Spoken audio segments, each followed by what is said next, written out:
इनकी पंखों को काट दो। यही हम लोगों के साथ में बेईमान लोग कर रहे हैं। हमारी पंखें कहाँ कट रही हैं? स्कूल में पंखें कट रही हैं और पूरा देश मालूम है और शर्म आ रही। तुम उनके जिंदाबाद के नारे लगाते हैं लोगों के। अब एक गांव में घुसा है जिन्हें थोपड़ा पर अंडे टमाटर मारिए। छोटे छोटे बच्चे रामदास सिकरवार का जिंदाबाद का नारा लगा रहे थे और उनके अंडरवियर फटे हुए थे, पैरों में जूते नहीं थे। और फिर मुझे नेता कहलाने का हक नहीं बनता है। अगर बच्चों के लिए मैं कुछ नहीं कर पाया तो मेरा विधायक बनने का शौक नहीं है। देश का भला, इस देश का भला, इस देश का भला मेरे शरीर से हो जाए तो मैं तोप का गोला बन के फटने के लिए तैयार हूँ। मैं भी नोटों की पोटरी लेके आया था, मैं भी ऐसा आराम से जिंदगी जी सकता था, लेकिन इन गलियों में मैं पैदा हुआ, इन गलियों में मैं गिरता था, इन गलियों के लोगों ने मुझे उठाया। इस गलियों के लिए काम कौन करेगा?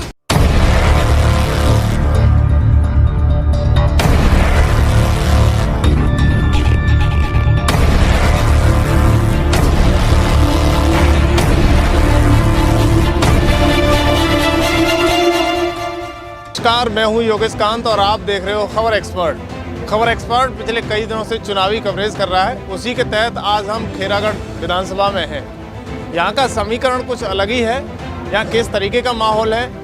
दरअसल कांग्रेस ने एक ऐसा प्रत्याशी उतार के मैदान में कर दिया है कि सामने वाली जितने भी विपक्ष की पार्टियाँ हैं उनके पास उसका कोई तोड़ नहीं है। दरअसल जिस पार्टी ने कांग्रेस प्रत्याशी को उतारा है वो रामनाथ जी हैं और वो हमारे बीच हैं। जिलाध्यक्ष भी हैं और अन्य तमाम लोग भी यहीं पर बैठे हुए हैं। लेकिन इस चुनावी माहौल में मैं उनसे सीधे भी बात करूंगा कि वो क्या चाहते हैं, क्या होने वाला, इस विधानसभा में क्या बदलाव दिख रहा है उन लोगों को। दादा, आपको क्या लग रहा है 2022 में क्या होने वाला है इस विधानसभा में? 2022 में खेरागढ़ तहसील में वो इतिहास लिखा जा रहा है जो आज तक नहीं लिखा गया है। आज नेताओं ने जाति, पार्टी, धर्म, हिंदू मुस्लिम के नाम पर जो दरारें डाल रखी हैं वो दरारें अब एक हो गई हैं। यहाँ कोई दरार नहीं है और सब जाति धर्म के लोग इकट्ठे होकर के हाथ के पंजे पे बटन दबाने का मन बना लिया है। आज मुझे नहीं लग रहा कि कोई विपक्ष में है। जो विपक्ष वाले हैं गांव में घुसते हैं तो उनके साथ कोई चल ही नहीं रहा है। वो पैसे वाले हो सकते हैं, हमारे पास पैसे की कमी जरूर है, लेकिन जो 17 वर्षों से हमने क्षेत्र में काम किया है वो लोगों के दिल में बसा हुआ है और निकल के आ रहा है। जो लोग हैं चुनाव को बिगाड़ने की कोशिश करते हैं वो अकेले खड़े रह गए, उनके नीचे की ढाई टूट गई है। अब इस खेरागढ़ तहसील से जो इतिहास लिखा जाएगा इसलिए लखनऊ तक आवाज़ जाएगी, हिंदुस्तान में आवाज़ जाएगी और बहुत एक एग्जाम्पलरी निर्णय यहाँ से आने वाला है। जिस तरीके का मैंने आपकी ज़मीनी हकीकत देखी है, मैं कई वर्षों से आपको फॉलो भी करता हूँ। आपने साइकिल पर जाकर, आपने मोटरसाइकिल पर जाकर, आपने कार में जाकर प्रचार किया है, जन जन के बीच एक मैसेज दिया है कि एक व्यक्ति भी कुछ भी कर सकता है। आज उसी का परिणाम है कि ये हजारों की संख्या में समर्थक आपके पास हैं, आपका प्यार है इनके लिए। क्या कहेंगे आप? भैया, सेना से हम जब आए यहाँ पर हम नहीं जानते थे दुनिया क्या है। यहाँ हम आए, लोगों के काम को लेकर हम जाते थे तो ऑफिसों में हमें ऐसा लगता था कि अभी हम आज़ाद भारत के नागरिक नहीं हैं। मुट्ठी भर लोग इस देश की दौलत पे, इस देश की कानून पे कब्जा बना के जमा के बैठे हुए हैं। जब हमें एहसास हुआ कि अभी गुलामी के चंगुल से हम निकले नहीं हैं, हमने सोचा कि इकट्ठा होना चाहिए और ये काले अंग्रेज, मैं इनको काले अंग्रेज कहता हूँ, गोरे अंग्रेज तो भगा दिए, हमारे बीच में से काले अंग्रेज पैदा हो गए। इन काले अंग्रेजों के खिलाफ लड़ने के लिए एक ताकत की जरूरत है। फिर हमने लक्ष्मण सेना का एक संगठन गठन किया और इन्हीं के खिलाफ आंदोलन छेड़े और जनता ने, क्षेत्र की ने मेरा बहुत साथ दिया है जिनको शब्दों में बयान नहीं कर सकता हूँ। आप इस तरीके की बात कर रहे हो काले अंग्रेज, यानी आप मानते हो कि भाजपा काले अंग्रेजों की तरह शासन कर रही है? मैं किसी पार्टी के ऊपर उंगली उठाना नहीं चाहूँगा क्योंकि मैंने देखा है पार्टियों के अंदर ज्यादातर नेता, जो तो अच्छे लोग भी हर पार्टी के अंदर, लेकिन ज्यादातर ऐसे हैं कि जिनके नियम सिद्धांत नहीं है। जैसे बंदर है ना, कभी इस डाली पे, कभी उस डाली पे, कभी उस डाली पे, इस तरह से छलांग मारते रहते हैं। तो मेरा तो जनता से ही कहना है, अब जाति, पार्टी, धर्म के नाम पर वोट न दे करके व्यक्ति को वोट दें, हिंदुस्तान में बदलाव लाना चाहते हैं। मोहन जी, जिस तरीके का 2017 में एकदम परचम के साथ बीजेपी आई, उसके बाद आपके क्षेत्र में विकास नहीं हुआ। हमने कई जगह सर्वे किया, उस दौरान हमने देखा भी, परखा भी, लोगों से बातचीत भी की। आगे आपकी क्या प्रायोरिटी रहेगी, कैसे विकास करेंगे? भैया, पहले जो वोटिंग हुई थी, जनता बहुत भोली है, बहुत सीधी है, और कंपनियों में कुछ नाटकबाज है, नाटक कंपनी जैसी बन गई। यहाँ पर कुछ नेता बैरुपिया जैसे हैं, टेलीविजन पर बैठ करके गोल मटोल चिकने चिपड़े चेहरे वाले लोगों को मीठी मीठी बातें करते हैं, वो अंदर से जहर से भरे हुए हैं। इन्होंने बड़ा नाटक किया, लोगों को जाल में फंसा लिया और इनको वोट दे गए और समाज का सत्यानाश कर दिया। अब खेरागढ़ तहसील में नाटक कंपनी वाले नेता नहीं चलेंगे। अगर नाटक कंपनी वाले नेता आए तो जिनके थोपड़ों पर अंडे और टमाटर फेंके जाएंगे। तैयार है ना? हाँ। और ओरिजिनल काम होगा खेरागढ़ तहसील के अंदर। आपके माध्यम से देश के नेताओं को, अधिकारियों को संदेश देना चाहता हूं, अगर जनता ने रामनाथ सिकरवार को विधायक बनाया तो रामनाथ सिकरवार नहीं विधायक होगा, इस क्षेत्र का बच्चा बच्चा विधायक होगा, बच्चे बच्चे में विधायक का करंट होगा। और मेरी तहसील के किसी भी आदमी को छेड़ के कोई देख ले, अगर उसको जेल में ना ठूस दूं तो विधायकी के बाद पर्चे में आग लगा दूंगा।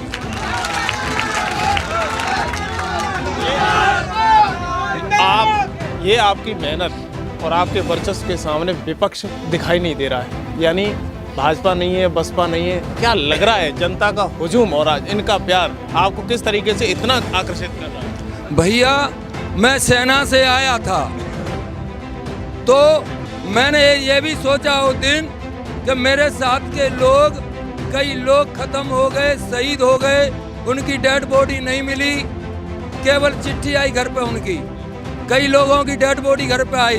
जिस दिन मैं रिटायरमेंट होके आया, मैंने सोचा कि न तो मेरी चिट्ठी आई न डेड बॉडी आई। मैं सेना से जिंदा आ गया हूँ। वहाँ जो हमारे दुश्मनी हमारे देश से करते हैं विदेश के लोग, उनसे लड़ते थे। अब हमारे बीच में जो नकली लोग हैं, जहरीले लोग हैं, उनसे हम लड़ेंगे। और one day this body will merge into ashes and soil when and where we don't know। एक दिन शरीर मिट्टी और राख में परिवर्तित होगा, कब और कहाँ ये हम नहीं जानते। अगर ये शरीर मरेगा ही तो फिर क्यों नहीं इस देश और समाज की रक्षा करते करते यहाँ पर अपनी सीमाओं के अंदर शहीद हो जाऊं। और जब मैं घर से निकलता हूँ मेरे भाइयों, मैं नहीं सोचता हूँ कि मेरी शाम जेल में होगी या मरघट में होगी।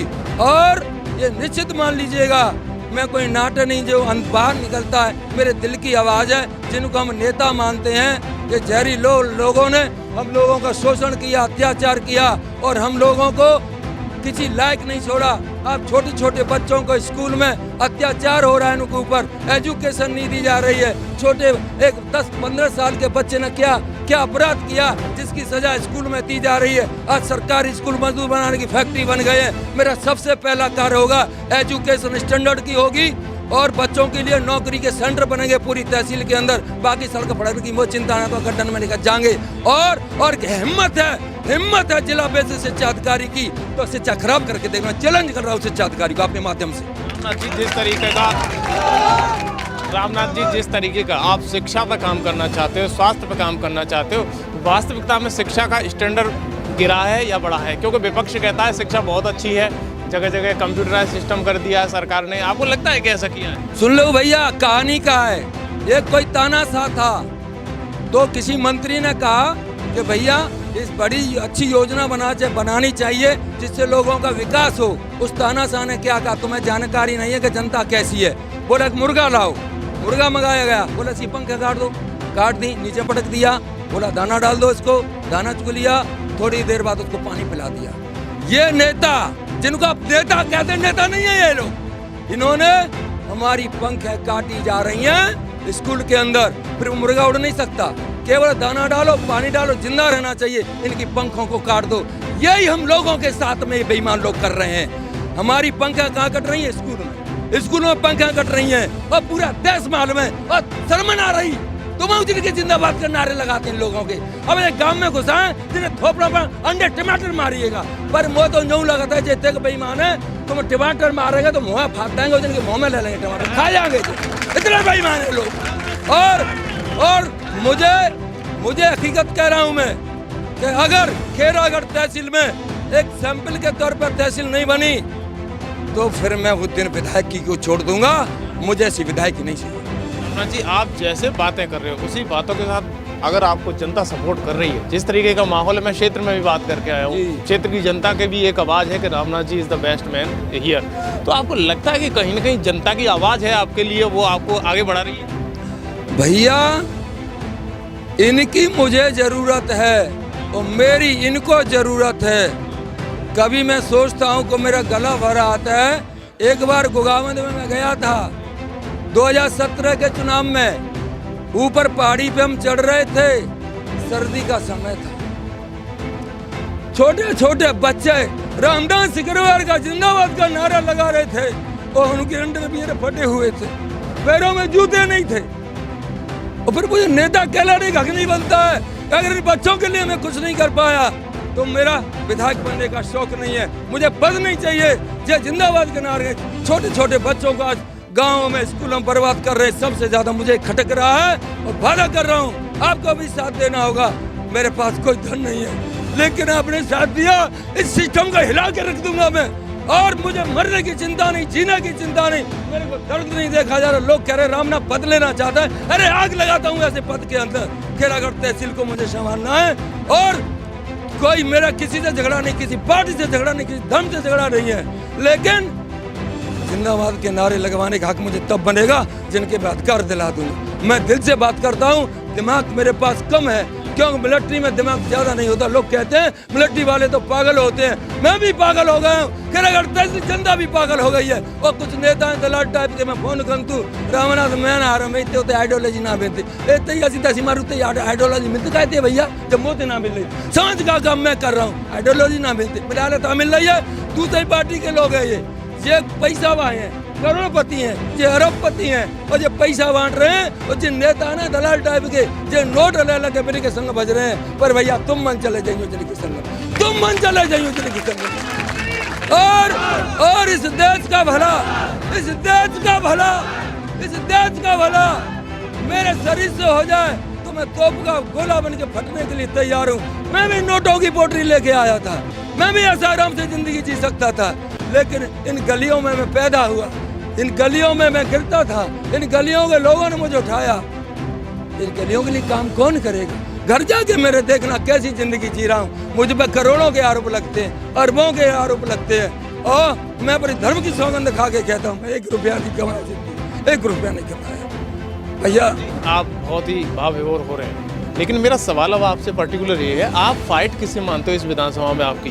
भैया कऊ दे फाइट ना आती, हतुई ना फाइट लायक, ये दलाल आ गए हैं, ये सब बाहर के हैं, ये बाहर के आ गए हैं। खेरागढ़ तहसील एक ना तो ओ बाकी जिन्हें शून्य करते शून्य जब बाहर के भजाते ना कि खेरागढ़ में चलो, खेरागढ़ में चलो, भग जाओ जी मुद्दे घुसने दो लोगों को।